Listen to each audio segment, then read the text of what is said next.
Movie की शुरुआत में घने जंगलों को दिखाया जाता है, जहां पर सड़क के किनारे एक पहाड़ पर रिची और हेली नाम के कपल क्लाइंबिंग कर रहे थे। जब रिची पहाड़ के ऊपर पहुंचता है तो उसे एक नदी दिखाई देती है और वह हेली को ऊपर आने का इशारा करता है। और अब हेली को दिखाते हैं उसका पैर ऊपर चढ़ते वक्त फिसल जाता है और वह हवा में लटक जाती है, लेकिन खुद को संभालती है और फिर से ऊपर चढ़ने लगती है। हेली फिर रिची को पुकारती है, लेकिन रिची सामने नहीं आता, जिससे वह परेशान हो जाती है। अचानक से उसके चेहरे पर खून की कुछ बूंदें गिरती हैं, जिससे वह घबरा जाती है और फिर वह देखती है कि कोई रिची को ऊपर से उठाकर नीचे फेंक देता है। अब इससे पहले वो कुछ समझ पाती, कोई उसे तेज़ी से ऊपर खींचने लगता है, लेकिन वह रस्सी को काट देती है, जिससे कि वह संभल नहीं पाती और नीचे गिर जाती है। फिर उसकी नज़र रिची की लाश पर पड़ती है, जिसे देखकर वह रोने लगती है और उसे कुछ आवाज़ें सुनाई देती हैं, जिसे सुनकर वो अपनी जान बचाने के लिए अपनी गाड़ी की तरफ भागती है। लेकिन तभी अचानक उसका पैर कटीले तारों में फंस जाता है, जिससे वह गिर जाती है और वह कातिल उसे खींचकर अपने साथ ले जाता है। अब इस इलाके में हो रही घटनाओं को दिखाया जाता है, जिसमें इस इलाके में कई लोगों के गायब होने की खबरें होती हैं। यहाँ तक कि लोग इसी इलाके में किसी आदमखोर के देखने का दावा करते हैं।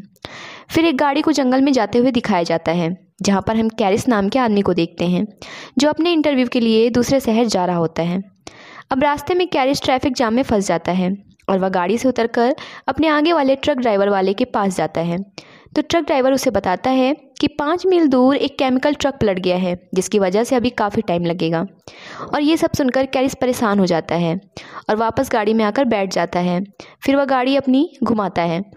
इसके बाद वह फ़ोन करके लेट होने की खबर कंपनी को देता है, लेकिन एक पहाड़ी एरिया होने के कारण फ़ोन कट जाता है और फ़ोन की तलाश में उसकी नज़र एक गैस स्टेशन के बोर्ड पर पड़ती है और वह गाड़ी वहीं ले जाता है और रास्ते में उसे बहुत सारी लवारिस गाड़ियाँ नज़र आती हैं। फिर वह गैस स्टेशन तक पहुँचता है तो स्टेशन के मालिक को देखता है, जो कि बहुत बीमार लग रहा था। वह गाड़ी से उतरकर कंपनी में फ़ोन करने की कोशिश करता है, लेकिन फ़ोन डेड होने की वजह से वह बात नहीं कर पाता। फिर वह गैस स्टेशन के मालिक से शहर पहुंचने के दूसरे रास्ते के बारे में पूछता है, लेकिन वह कैरिस की बातों को इग्नोर कर देता है। लेकिन तभी वह मैप को देखता है, उसमें उसे शहर पहुंचने के लिए एक कच्चा रास्ता दिखाई देता है और वो गैस स्टेशन के मालिक से उस रास्ते के बारे में पूछता है। तो इसे सुनकर वो इस रास्ते में जाने की सलाह दे देता है। कैरिस उस रास्ते की तरफ जाता है, जहां वह घने जंगलों से होता हुआ शॉर्टकट रास्ते का बोर्ड दिखाई देता है।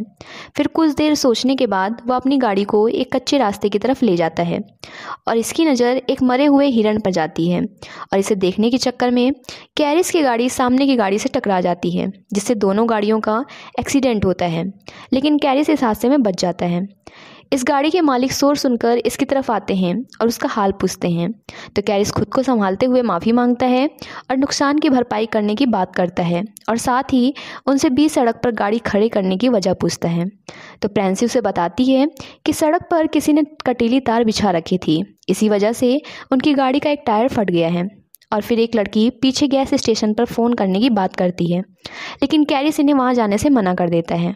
फिर सभी एक साथ रास्ते पर चलने लगते हैं, लेकिन इवान और प्रेंसी गाड़ी की देखभाल करने के लिए पीछे ही रुक जाते हैं।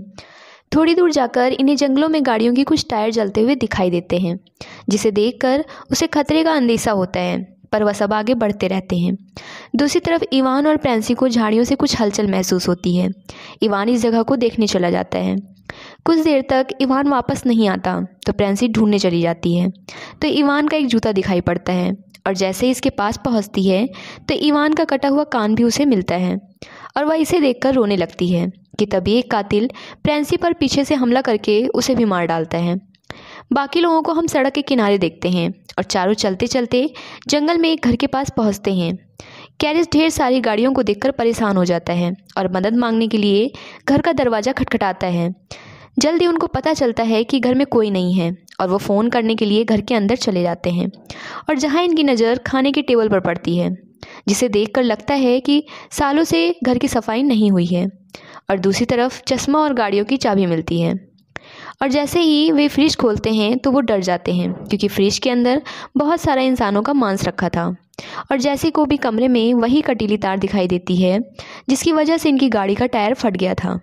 यह सब देखकर चारों वहाँ से भागने लगते हैं, लेकिन कैरिस को खिड़की के बाहर गाड़ी आती हुई दिखाई देती है।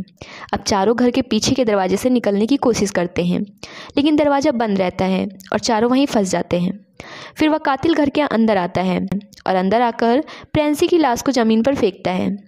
वहीं कैरिस और जैसी नीचे छिपे हुए होते हैं, जो इस प्रेंसी की लाश को देखकर बहुत डर जाते हैं। और फिर वहां पर तीनों आदमखोरों को दिखाया जाता है, जो प्रेंसी की लाश को उठाकर टेबल पर रखते हैं और अपने तेज़ धार वाले हथियारों से उसके शरीर के टुकड़े टुकड़े करते हैं और खाने लगते हैं। अब कुछ देर बाद वो आदमखोर लाश को खाकर गहरी नींद में सो जाते हैं, जहां मौका पाकर सब धीरे धीरे वहां से निकलने की कोशिश करते हैं।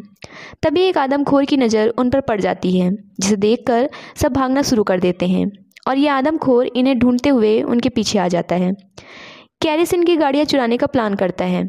वो चिल्लाते हुए इनका ध्यान अपनी तरफ करने की कोशिश करता है, लेकिन तभी एक आदमखोर इसके ऊपर गोली चला देता है और गोली उसके पैर पर लगती है और वह घायल होकर वहीं गिर जाता है। एस्कॉर्ट जंगल में भागने लगता है और जैसे ही इसकी नज़र ट्रक की तरफ जाती है तो वह इस ट्रक की तरफ जाने लगता है।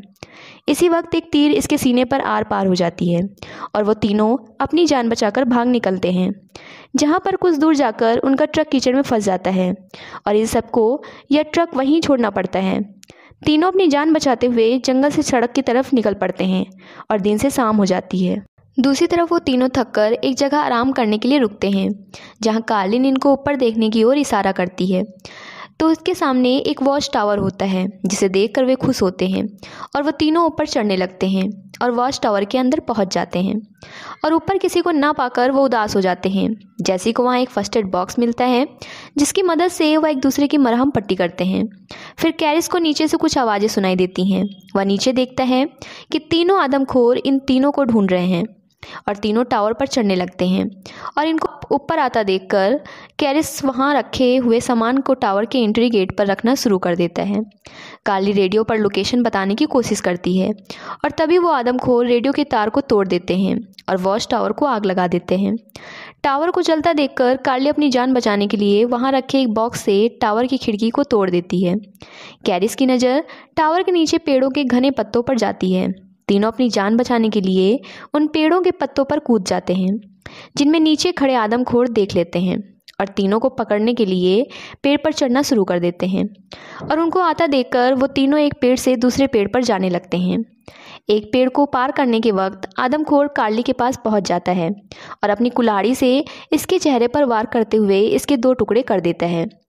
कैरिस को एक गाड़ी की आवाज़ सुनाई देती है और उसे एक पुलिस की कार दिखाई देती है। कैरिस भागते हुए जाता है और इस गाड़ी को रोकता है। जैसे ही पुलिस वाला इसकी मदद के लिए बाहर आता है, उसी वक्त एक तीर पुलिस वाले की आंख के आर पार हो जाती है। अब हम एक आदमखोर को देखते हैं जो कैरिस को मारने आता है और कैरिस अपनी जान बचाकर गाड़ी के नीचे छिप जाता है।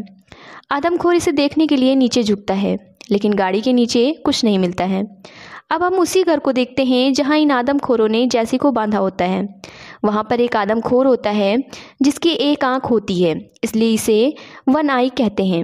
जैसे ही वन आई आदमखोर जैसी को मारने वाला होता है, तभी उसे बाहर से आती हुई गाड़ी की आवाज़ सुनाई देती है, जिसे देखकर वह दरवाजे की तरफ जाता है। कैरिस गाड़ी लेकर घर के अंदर आ जाता है और वन आई को कुचल देता है। गाड़ी से उतरकर कैरिस आखिरी बचे आदमखोर को नुकीली तीर से हमला करके इसे भी मार डालता है। कैरिस जैसी को खोलने लग जाता है कि तभी एक आदमखोर उसके पीछे से पकड़ लेता है। अब कैरिस को मरते हुए देखकर जैसी पास रखे एक तीर की मदद से इस आदमखोर को मार डालती है। फिर वह दोनों घर से बाहर निकलते हैं। वहाँ कैरिस पुलिस की गाड़ी को देखता है, जिससे एक फ्यूल बॉक्स होता है। वह फ्यूल बॉक्स पर निशान लगाकर गोली चला देता है, जिससे वहाँ एक जोरदार धमाका होता है और पूरा घर धमाके से उड़ जाता है। अब हम दोनों को फिर से सड़क पर देखते हैं, जहां वह दोनों ट्रक के जरिए गैस स्टेशन पर पहुंच जाते हैं और ट्रक को अपनी तरफ आता देखकर स्टेशन मालिक डरकर दरवाज़ा बंद कर लेता है। कैरिस ट्रक से उतरता है और वहां लगे मैप को उतारकर शहर की तरफ चला जाता है और यह मूवी यहीं पर ख़त्म हो जाती है।